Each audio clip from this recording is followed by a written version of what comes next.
My name is Barry Skillington. I am the Chief Commercial Officer with Atlantia Clinical Trials here in Cork and also in Chicago. Welcome to episode 6 of Straight Talking Science, where we distill some of the more complicated science into, normal speak that people can understand. We've had a variety of guests across the series, if you've been listening, and today we're delighted to be joined by Dr. Ross Hamilton. Ross is a sports physiologist, he's a professional athlete, and he's been a performance coach for teams and other athletes throughout his career. Ross, to be transparent, now works with Atlantia in our sports physiology unit, and he does a lot of clinical trials with us in healthy aging and athletic performance and such stuff. So without further ado, Ross, we'll let you maybe give a quick intro and then we'll get into the weeds on. I just want to talk today about, there's a lot of stuff on exercise. What should I do? Where should I start? Oh my God, I'm very intimidated. So, and of course, January, the ultimate fail point of the year is looming, and we want to kind of talk about, okay, let's assume people make a New Year's resolution and they make a start on a healthier lifestyle. Good common sense advice on what should we do? Where should we start? Be realistic, and we'll take it from there. Right, I'll shut up now. So over to you. Thanks very much. Lovely introduction. I'm an ex-athlete now, which I ex-athlete, all right. I'd like to claim it. But left yourself cold. Yeah, road miles. So yeah, I mean, my interest in exercise science generally came from my background as an athlete, because I was always fascinated in how I could optimize and get my body to work a little bit better. I always believed in the science. I believed there was ways of thinking about things and getting things to work better. And then that sort of translated into interest in studying the actual sort of field of exercise science and getting a better understanding for myself, and then actually applying it. I liked working with different teams, different people, to try and put together different cocktails of training methods, recovery methods to actually get results. Yeah. And I think that has led to, I suppose, in the past, where our sort of focus on exercise science was always around athletes and performance. But in recent years, with health and longevity becoming an expansion of that sphere, the underlying physiology still applies. And I think it's actually even more interesting to take a step out of that sort of performance athlete sphere to look at how that physiology might be tailored and tweaked to have a bit more of an application to sort of everyday life. Right. Average person. Okay, good. So I suppose that raises a good point. There's no human 2.0. We're still the same as we always were. So exercise has been around for millennia, but the technology and the knowledge base has moved upwards, and now we know more. So, okay. So exercise and like sports science is not just for athletes, right? So like the science behind the sport, what should, all of us that aren't athletes, what should we know? What are the basics? Well, I mean, we all have the same human body. We have the same organs. We have the same systems. And it's just this level of spectrum that they need to work out. So, when we talk about VO2 max, for example, and we're doing some testing there at the moment, people come in and they're intimidated, thinking, maybe I'm not fit enough. And it's not really the way to look at it. For a Tour de France cyclist, there's obviously a number that puts you into a competitive category.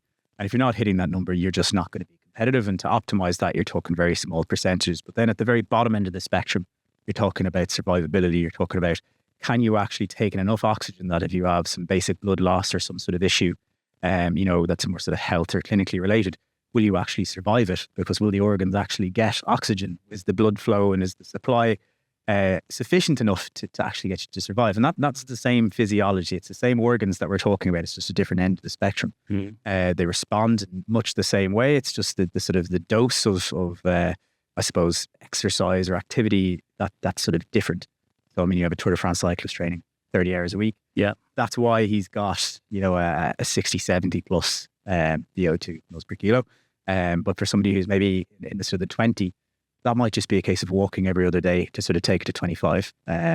Taking it to doing some jogs or some runs might take it to 30, 35. So it's kind of the spectrum of fitness and the dosage that's required to kind of take you through those categories. Is that what VO2 is? Just for the listeners, what is VO2? Yeah, so VO2 is basically VO2 is just oxygen consumption, but VO2 max is the maximum oxygen that you can take. It's a test, isn't it? Well, we think of it as a test. It's more of a metric from a test. So typically you'd use a cardiopulmonary test or a CPET test, and it's graduated steps through intensity. You essentially map somebody's physiology. And at maximum, that's basically where they're absorbing the most amount of oxygen. It'll eventually taper or sort of plateau. Okay. And after that, you're really very much on a clock, and your body's just sort of tolerating and buffering different byproducts and things that allow you to kind of keep going. So that turnover point is always very interesting for athletes. But as I said, for just the general person, that number is just a decent indicator of how well the overall system is working, how well, the heart's pumping blood, how well that's getting delivered, and then how well the muscle's actually taking it up, and where those kind of fail points are. Okay, that's really good. That's good. Like, so excuse me. So we are asked sometimes and these are done in universities, these VO2 max tests, and we're asked sometimes, do we do them for, mid-level athletes or weekend warriors or people that are just generally interested? And there is places to get them done, but ours is the remit of research for companies that are testing products. But it is an interesting metric to know. But I suppose it begs the question, the man on the street, the woman on the street, non-athlete, maybe very light touch athlete, what are the basics they should know? Like, what should we know about, besides our weight? What else should we know? What should we watch? I think we should know basically how we manage our daily lives. If we walk up a set of stairs and get severely out of breath to the point that we need to stop at the top, something's not quite right there. The level of fitness that you have isn't actually allowing you to perform basic daily tasks. If you can't pick up your shopping and walk 20 meters, you're in trouble. If you're falling over, every time that you can't put your hand on a rail, you're already at high risk for falls, for fractures, all those sorts of things. So, that's on the basic level. Can you perform daily tasks? Mm-hmm. And I think that a lot of people probably don't have a proper hard look at that. Can you stand up out of a chair without putting your hand down on the armrest? Can you get out of bed with, unassisted without sort of grabbing onto anything, without losing balance? Yes. Can you get up the flight of stairs without losing breath? What age? Those are the kind of things. Should I be able to do that at any age? You'd sort of want to be able to, yeah. And there's no massive reason why you shouldn't. Mm-hmm. Obviously, if you've got some sort of injury or something that actually becomes a factor there, you'd have to work around that. But put it like this: your 30-year-old self, if you're staying nice and active, these things shouldn't be particularly hard. Mm.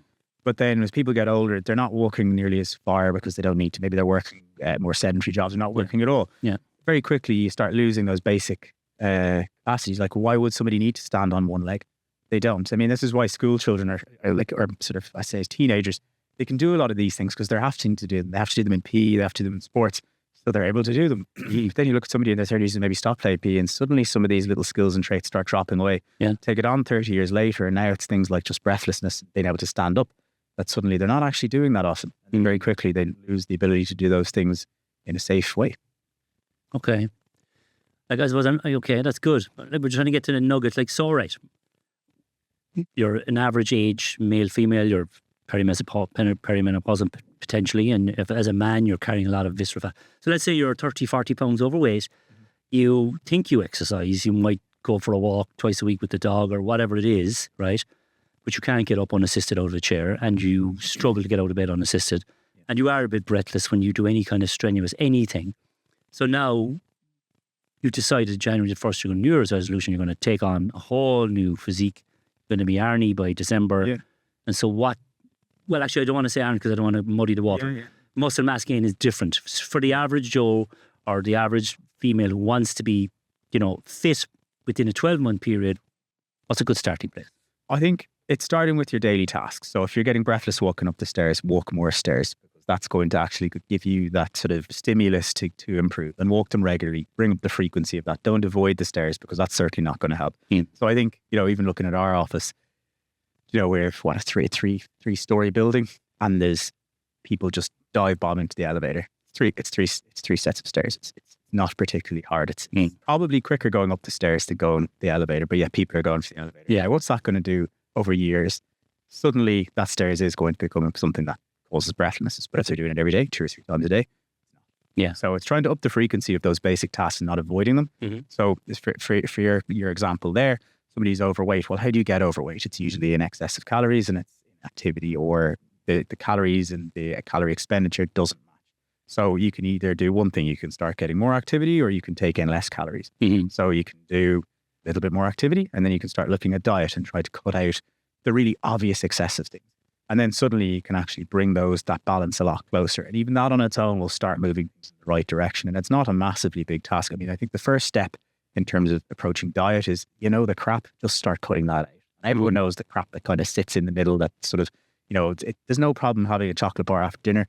it's the third and fourth chocolate bar. That's the problem. Yeah. Just cut out those obvious excesses first. Okay. You've actually made a very good first step in trying to bring that kind of calorie surplus down. Yeah. Quite significantly. I mean, small things can be quite nutrient calorific, and you can cook quite a lot out just with very, very simple changes. And then when it comes to activity, like I said, take the stairs. If you don't need to drive, don't. Instead of not walking the dog, walk the dog.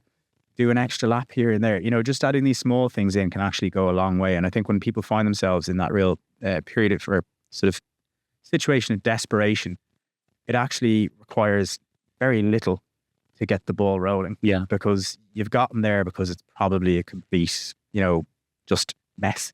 Just clean it up a bit and actually you're going to start seeing progress.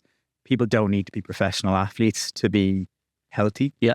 I think a lot of people just need to be honest and sort of say, well, I am actually out in that third bar and I'm not taking the stairs. And if you start reining those things in to sort of realistic middle ground, you'll actually find yourself, moving towards the average. But instead, I think people see on Instagram and all the rest, like, these chiseled, perfect bodies. Like they're working excessively hard for those things. So that's not the goal. The goal is just to start with the basics, to just rein it in. Yes. And I think a lot of people don't do that because they think that it requires more, but that's okay. Well, all they need to start with. Let's go from there now. So you're at the gym door, leotards on, leg warmers on, headband is on. This wrong gym you're in. Right? And it's just me. That's just me. Okay. And you go through the door, January 2. Like, there's a lot of intimidation. Yeah. Social media, there's, as you said, the chiseled body, and there's everybody's got the perfect body, and it's as easy as this, 1, 2, 3, I just do this. Like, not true. So, like, what's a good place for a non-athlete or someone who has not been to a gym? Should, like, are classes better? Should you look at a program online? Should you go to a sports physiologist? Like, where? I'd probably avoid going online straight because there's a translation issue and language issue. Like if you don't understand what sets and reps are, for example, where you're going to start. And then classes can be good. Unfortunately, you need to be careful with the marketing of some of them because I think some look like they're going to be effective. It sounds like it's right up your street, but they're not doing a whole lot. I won't sort of single anything out in particular, but there's certain classes that aren't going to burn a lot of calories that are maybe good for stretching or movement or something like that, but they're not going to really bring your calorie expenditure up, whereas others might. Yeah. And so that's a little bit tricky. I would probably suggest starting with a personal trainer or a group sort of beginner training class. Yeah. Because even if you can just spend the first few weeks or months or whatever, just getting on board with the language and getting used to the terminology, and that puts you in a position then to maybe understand what class is the right class for you. And if you were to then move online, you might actually understand what it is that program is telling you to do each day. Right. You'll understand the machines, you'll understand the technique. I think that it's difficult unless you've got a genuine interest in it and you're good at sort of sifting through the sort of the misinformation. It can be very difficult to teach yourself from the get-go. I would think it would, yeah. Like, because the machines can be complex and intimidating, and even free weights can be very unbalanced if you're trying to lift too much. And, so I'd imagine it's a place where there's a lot of intimidation. So yeah, like classes would be a good place to start, right? But now in terms then we see information, and again, we always try to filter through the raft of misinformation that's out there. Yeah. But in terms of load bearing or weight, this is we hear a lot now. So you have to be lifting weights, especially as you age. Weightlifting is so like when you think of weightlifting, everybody thinks the barbell with 12 plates either side. It's bending in the middle. Like when we say weightlifting, what are we done? We're talking resistance training. So, I mean, for most people, that can start with basic body movements, like a sugar in the kitchen. Yeah, absolutely. I mean, if you can't lift that bag of sugar up to the top shelf, then that in itself is going to be enough of a stimulus to kind of cause some sort of an adaptation. So it's all on scale. Like the guy you're talking about is somebody who's been training. Like you're not bending the bar first day in the gym unless, well, I don't want to boast. I have bent bars in the past. Basic movements like being able to do a lunge, for example. You'd be surprised how many people will lose balance. Being able to do a step up just with body weight alone might be too much for a lot of people. So resistance training it doesn't need to be externally loaded. At some point it probably will. But for the very beginner, a lot of the time it's just trying to actually put in place good movement patterns, which are things like, standing, walking, being able to sort of move on a single leg and move with a single arm and actually, not fall over essentially. So a lot of balance, for example, comes from strength. It comes from the coordination of the muscles and holding your body weight. So just basic body weight control is where you would start. And at some point, if you're doing it frequently, you will respond to that. And then eventually it won't be taxing. And that's when you start adding a bit of load. And that's when you start with the pink dumbbells, and then you go to the heavy dumbbells, and then you're lifting some tin. Yes. It's just a progression. And I mean, I've seen it with squads, probably, obviously more than beginners that haven't had any strength training background. Yeah. Come in intimidated, the bar is empty. And in a month, all of a sudden, there's the greens on the bar, which are the 10s, and then all of a sudden, there's the yellows, which are the 15s. Yeah. And then suddenly at Christmas, we're looking at blues and reds. We're the numbers have moved up, and it's just a case of just graduating up through that scale. But we always just start with basic movement patterns. But isn't there so I see people in gyms, and personally, I feel it myself, where there's this kind of you must have weight on because everyone's looking at you, even though they're not. Yeah. And like this whole thing about injuring yourself because you're going to go in too hard, too fast kind of thing. So like starting with an empty bar, there's no shame in an empty bar. No, and I think it's sort of, I think there's a bit of a bell curve. I think when people start off in the gym, they're intimidated and they're worried and they feel like they need to get to that point. And then, you see the kind of the teens in the gym that are always trying to overload it to kind of shout it out. Yeah. And then you see the old man strength sitting in the background. He doesn't care. Yeah. Because he's already been through that and he knows it doesn't matter. Yeah. And if he wants to, he can lift. But today's maybe not the day for the heavyweight. Yeah. Today is movement quality, or it's practicing a certain aspect of the skill. I think guys that become super advanced don't really care anymore about the load, because it's not the job. Yeah. And you know that after a certain point, like I think once you've been there, once you've lifted a certain amount of weight, suddenly you kind of don't really care anymore. Yeah. Because you've done it, and then you realize it's not actually. But like I said, beginners are afraid because they need to look strong. The guys who need to prove themselves have to show it. But I think the guys who've already proven themselves don't care. Right. And I think that's, like, I find it quite interesting now because, I don't do as much strength training as I used to, but I can see people really trying to show off in the gym. And it's sort of, I've seen very, very strong people. I've seen somebody bench over 200 kilos and it looked totally different to anything I've ever seen in your standard gym. So when I see some young fella doing 100 kilos, it just doesn't impress me that much anymore. But yes, they feel like they need to show off. But when you see somebody who's really an elite, you realise we all need to just kind of... And there's a danger to it, I guess. Yeah, well, I mean, I suppose in a sense, like when I was younger and I was training, I needed to touch the stove now and again and kind of do something silly to realise that wasn't a good idea. I won't do that again. And I think that's sort of par for the course. Like, you're going to pick up little niggles and you're going to pick up little injuries. I think as long as you're being generally sensible, some of those are good lessons too.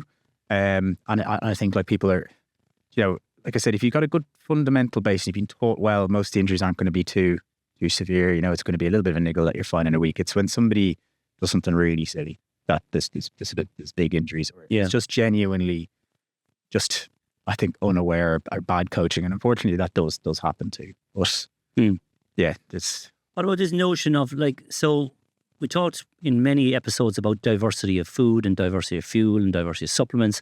What about diversity of exercise? Should we be doing different things? Yeah, absolutely. I mean, I think you kind of have to hit every area of the spectrum to get that sort of difference in sort of adaptation and sort of variety and stimulus. I don't think it needs to be evenly weighted. I think sometimes strength underpins so many aspects of performance, like power and explosivity and everything.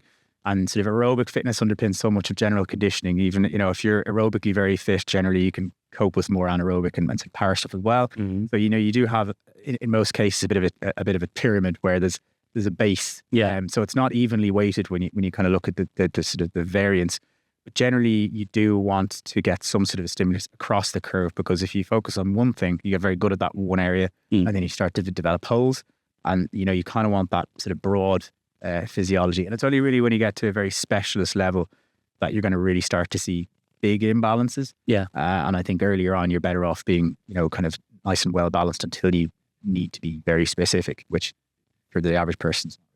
Okay. And the whole use it or lose it. I mean, so when we build muscle, do we have to maintain muscle or? Yeah, but I mean, it's generally easier to maintain than it is to build to begin with. Even just the motor patterning, the skill sets, like when you've done a lot of gym training, you'll be very familiar with what works for you and how it worked for you. So I think it's always a little bit easier to dip back in and maintain than it is to build from the get-go. Now, obviously, as you get older, there's a bit more of a challenge to that. But generally speaking, as long as you don't take big breaks and you're keeping on top of things, it doesn't just disappear. Obviously, it's a bit of a regression. As you get older, you do lose a bit of the capability. But as long as you're doing something regularly, it doesn't just disappear. Right. And I think you can see that even just, you take a week, 2 weeks off, very quickly does fade away. But you can actually back off quite a lot in terms of intensity or load. And as long as you're still doing something, the drop off isn't nearly as fast as if you're doing nothing at all. Right. So maintenance can be lighter and less frequent. And like you see, or I hear all the time, I hear us at home, like women are in particular afraid to do weights because they might get too muscular. Yeah. And like it takes so much to build muscle that that's a misnomer, I'm assuming. Yeah, well, I mean, some people do just genetically sort of add weight easier, but in most cases, especially for females, it can be quite challenging to put on like lots of muscle mass because the hormone profiles just don't support it like they do with men. Yeah. And you also need to be working really hard for it. So I mean, like if you don't want to put on muscle, don't worry, you won't. Yeah, that's yeah. But I think there's also sometimes a bit of I suppose misinformation where we always kind of think we'll do like high rep sets and everything because they'll burn calories and everything else. That's also a lot of the time what will encourage hypertrophy and actually muscle growth. So I think if somebody's just focusing on just being strong, they don't necessarily put on a lot of muscle mass. And I think it's kind of just exposure, education, and then also just comfort with lifting. Yeah. That kind of factors into those sort of misconceptions. Yeah. Okay. No, it's all good because like there's this. I mean, so gyms are everywhere, and exercise is very, it's ingrained in our social fabric. But there's an awful lot of people know nothing about it, and not to their own fault. They just haven't or don't, and maybe they work like long hours and they can't train. And so we were talking earlier, and you was like saying, okay, I mean, good strategies might be like five-a-side soccer or things you enjoy. It doesn't always have to be gym. No, not at all. Yeah. No, not at all. And I would actually say that, if you want to be successful with making that a long-term change, it needs to be a lifestyle change, not an addition to a program, not, taking on a program. I think that's where we were talking about the January rush. Yeah. People see it as this one fixed task. But when does that task end? When are you fit? When are you in shape? Where does it end? Yeah. Whereas I think if you get into something that you enjoy and it becomes less of a chore and it's just something you just do every day, whether it be, walking the dog or going for runs or whatever, if it's just something you get up and go, I'm going to go for my run after work because I like doing that, that's absolutely fine. That's you're ahead of half, that you're in the middle to the upper side of the curve. But if you're waking up every day and thinking, I'm going to have to go to the gym today for an hour because I haven't done anything else. How long is that going to last? If you're miserable every day, all it takes is one tough day at work to be like, I'm going to go. Yeah. And then that's the slippery slope. Whereas if you get out of work and you're thinking, well, I'm not going to the gym because I don't like going to the gym, but I love playing tennis or squash or something like that. Yeah. I'm going to go play squash for an hour. There's a good hour of exercise. So I would say people need to find what they like to do. I mean, a lot of guys don't like team sports, so never thought they were sporty, but then could be this perfect distance runner that just loves, thinking for an hour on. Yeah. I remember these guys in schools didn't play, J or rugby, but like I feel like they would have been excellent runners because they're quiet guys. They're very sort of introverted. They're very clever. Like there's a guy who can sit, running for 2 hours straight, working out his next, genius idea versus doesn't need to be one of the lads playing in the team. So I always think there's something for everyone. Yeah. And we're maybe a bit too pressured into, I have to go to the gym to be fit. Yes. And then you take on some class, it's like minimal effort because it's grand, I can get through it. So what do you do? What are you achieving there? Whereas maybe it's just one of those sports that you never quite thought of that's just down the road. Maybe it's, I don't know, we were like rowing there the other day, or how many people think to join an athletics club now? Whereas I think we just grow up thinking we're playing team sports, club sports, and then we get older and we can't really play them. So what is there for us? There's actually plenty. Yes. You need to find it. Yeah, like that's a really good point. It's an important point that it's not all gym based. It's not on high rocks and HIIT and all these trendy stuff that passes through. So just literally like things you love, like rock climbing, running, swimming, rowing. So much better than just sitting there. Yeah. And as you know, if you sit down and you never move again, then you will become the couch. So any of these things, if they get you out the door straight away, you're moving. And that's the big part of it. Okay, so that's all really good. So like we're talking about variety of exercise. We're talking about starting slowly, just, making the realization and moving from there. We have talked, as I said, extensively throughout the series on fuel, but let's talk about fuel now in terms of sport. Because like, again, here I am, my leotards, I'm at the gym, it's January 1. I go in, I'm trying to lift 200 kilos and I have a tub of whey protein under my arm. Yeah. Why? What should I be eating? Well, whey protein is not the worst thing. Do I need a whey protein now? Well, I would say that the more modern recommendations for protein, you obviously would want to get them from whole foods, but it can be quite challenging. And for a convenience factor, whey is very convenient, and it's a good quality whey protein is a very good protein source. We produce some very, very good whey protein products here in Ireland. Yeah. So that's certainly not one I would consider outlandish or extreme. I think that should be kind of in the pantry for those days. But who should eat it? Like, should a 60-year-old woman who's starting to do some? There's no reason why she shouldn't. Right. So we all a good addition. If you're making a smoothie, adding whey in suddenly gives you an extra protein. Addition to that meal that might not have been there before. I mean, it's hard to put a chicken breast into a smoothie. Do you know what I mean? So I mean, that's where whey protein it becomes. Dedicated is not. Well, like not everyone's doing the raw egg whites like Rocky back in the day, but it becomes a very, very convenient, and I think it can be quite pleasant in some of the additions that you can make. And it can be quite hard to hit protein targets in a day. I mean, if you actually look at it, I mean, the modern recommendations are getting quite high. Yeah, and it can be very hard to fill those targets or hit those targets with whole foods, especially in a busy lifestyle. Yeah, so some of these products, they do absolutely help hit those targets. And if the more you train, the more pressure you're putting on your system, the more you need to support that system. So if you're off these targets, you're not going to be doing yourself any favors. So that's why I think some of these supplements, while they might seem extreme and for that real fitness buddy out there, they don't need to be. Yeah. I'm just more thinking of like, someone in their kitchen trying to work out, like, so the guy on Instagram said, I need this much protein, this much carb, and this much fat. And they're trying to work out the numbers and what should I eat, and like, jeez, it's all. I mean, it's kind of like anything. It's like we said beforehand, if you just cut the crap, you're kind of halfway there. But then at the other end of the spectrum, when you're having to be hit very specific targets, whether it be body composition or performance, then you do get that granular where you need to start looking at. Right, but most people aren't. For most people, they don't. Yeah. But at the same time, I don't think it's any harm when somebody's committed and really wants to make a change that they, I suppose, do check-ins. You don't need to do it every week, but maybe just do that week where you do weigh and check everything. Just so we used to do one of the studies I worked on. We basically let people eat what they normally did for a week. Yeah. We did record it.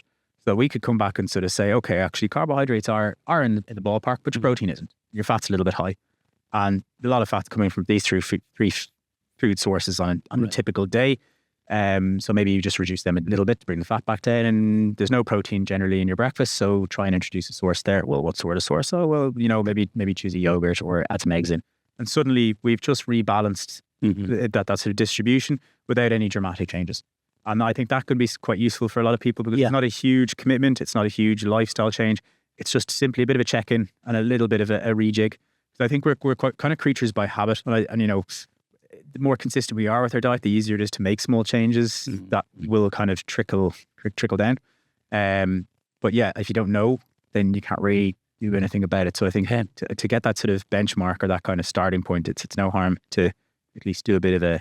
To become somewhere informed. It's like anything. You need to be able to make an educated guess. And if you're picking these numbers and picking these foods or picking these changes out of thin air, like it's very hard to know where the success is coming from or where the failures source is. It's very difficult. Whereas it becomes a lot easier to identify when you just kind of sit down. You actually can see it, and you're like, oh, okay, actually, I only really eat protein at dinner, for example. There's nothing in the other 2 meals of the day. If it's 3 meals a day, that's maybe where I'm falling short. So just add a little bit into this. These become quite simple changes, but you do need to sort of map it a little bit to be able to make it that clear. Like everything else, you just need to try. It's actually simplifying it. Yeah. It might sound like you're making it complicated, but that's actually a very simple task. Yeah. It's when you look at Instagram or whatever and you're seeing these macros people are shouting out there and all the rest, that's when it gets complicated. It's just like, forget all that. Just figure out what you're doing to begin with. Yeah. Okay. And see how far you need any other changes. Last point, right? So I'm doing everything we've said, okay? How long? Like, what's a decent expectation to see results? Yeah. Like, you are not going to change in a month. And some of this stuff is long-term bone health stuff you will never see, and muscle wastage and all. Yeah, well, I mean, the time course of adaptations vary. You can have acute changes that happen day to day, but they're also quite short-lived. So they'll be gone as quick as you see them nearly. So week to week, any changes that you're sort of seeing in 14 days will be gone nearly as quick.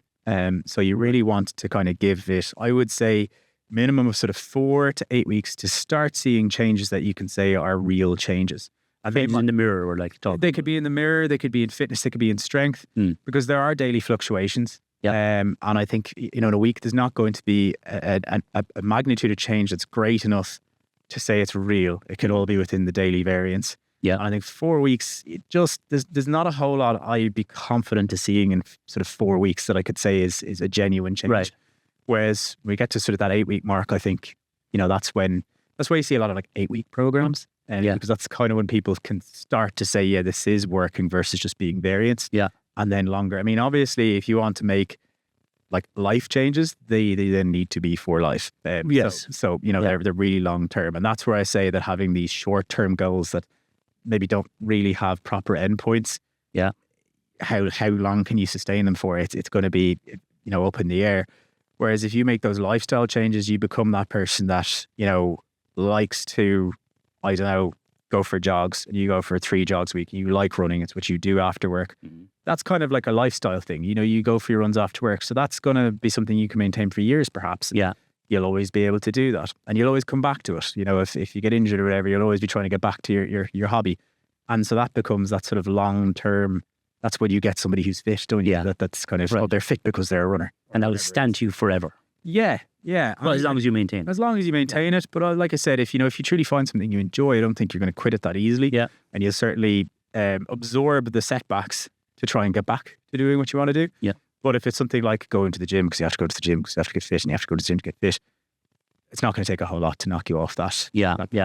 And if you got injured, let's say you loved running and you did doing, I don't know, cruciate or Achilles or something, you find an alternate. Yeah, you work around. I mean, I'm kind of proof of that. But like, I've worked with runners, and that's when they turn to cycling for a few months. Yeah, to kind of keep the fitness up, to keep it unloaded, to kind of get back as soon as they can. Or that's maybe where they take up swimming because they're like, right, well, I can't run. Yeah, this is a good time to take up something else. I've got tight shoulders from running. Now I start swimming, and my shoulders are better, my breathing's better, and I feel better. Yeah, and I'm coming back to running, and well, look at that. I haven't lost much fitness because I'm still training. Right. So I think people can be. Like if you've got that sort of genuine passion for whatever it is, you'll find ways to sort of support it even when you can't do it directly. Yeah. So again. And like there's the invisible benefits like bone health, the maintaining bone mass, and there's muscle mass sarcopenia. So we all lose muscle after like quite a young age actually. But so maintaining a regime of exercise it won't fix it, but it will offset it for as long as you can. There's a really nice picture that it keeps popping up left, right and centre of, I think, a 70-something-year-old triathlete, and it's a cross-sectional, I think it might be an MRI of the thigh. Yeah. And it's, you can see the white where there's the fat, and then there's the dark muscle versus somebody else's age, and it just is totally different. Now, this isn't somebody who's strength training, gym-wise. Yeah. But they're active, they're on the bike, they're doing their runs, and the muscle maintenance is just such a stark difference. Right. And I think it's a really good example of, if you're constantly using it, it doesn't disappear. Yeah. It might not be what it was when you're this, optimum, like Adonis in your 20s. Yes. It's certainly not going to disappear. Whereas if you sit on a couch for 25 years, do nothing, never move. Mm-hmm. Like, why would you have any muscle?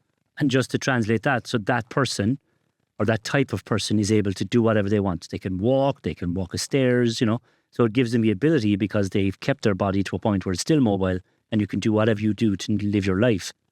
Whereas you lose that ability if you don't. Yeah, generally. I mean, obviously you have people who can go to extremes and end up like but running themselves into the ground a little bit. But that is the extreme. But yeah, if you don't use it, you will lose it. Yeah. That's almost a guarantee. It's very, very hard to maintain these functions if you're not doing them on a regular basis. And if you are, then I think, you tend to be just better coordinated, better balance. And that almost kind of feeds itself, if you're falling and breaking absolutely and being bedridden. Yeah. Then, I think, I kind of think my grandmother breaking hip and very quickly becomes bedridden, frail very, very fast. Yeah. And that, you're kind of like, well, what if you didn't have that fall, didn't do that break? Because all-cause mortality rises after a fall. And so, Exactly. Do you add 5 years just by having that little bit of balance that saved you from that fall? Yeah, and these are and that's exactly the point. Sometimes we don't think about the end result is linked to walking or cycling or, mountain walking or whatever it is. That it could save 5 years of your life and you won't be bedridden with a broken hip. Like, people don't make that. Well, it's funny, my father-in-law is doing these classes. It was a walking lunge or something he was doing, and it was this strength for the aging or elderly. He's shot now for saying it. But he said, why am I doing lunges, at my age? And I was like, because that is just keeping you strong enough to balance when you have to take a long stride.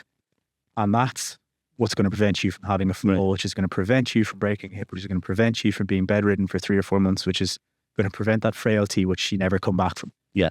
So I said that lunge is actually a very, very good thing that they're having you doing. It's a good example. Now you've got good balance on, unilaterally, you can take that step, you can carry a bit of weight doing it. He's doing farmer's carry as well. I'm doing farmer's carry. It's because now you're carrying the shopping, you're carrying, whatever it is in from the car, that someday, if you weren't doing it, and someday somebody had to do it, you just might not be able to do it. It might be the one thing that just pulls you off balance and you fall like a sack of buds to the ground, Yes. So.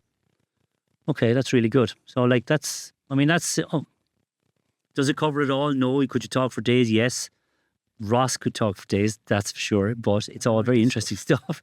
So a general recap is varied, start somewhere, keep it varied. Yeah. Keep on it, and it will benefit you forever. Yeah, you just got to keep at it. And I think you can't get scared of it. You can't back away from it. You can't look for the outs. If you don't like it, that's fine. Then just find something else. Yes. Yeah. Don't kind of carry into a corner because you had that one class that you didn't like. There's plenty of stuff I wouldn't be going near.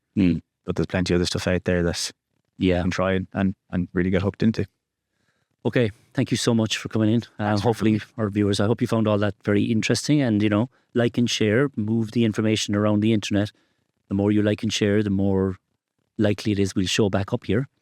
So yeah, thanks for listening, and we'll talk to you in the next episode.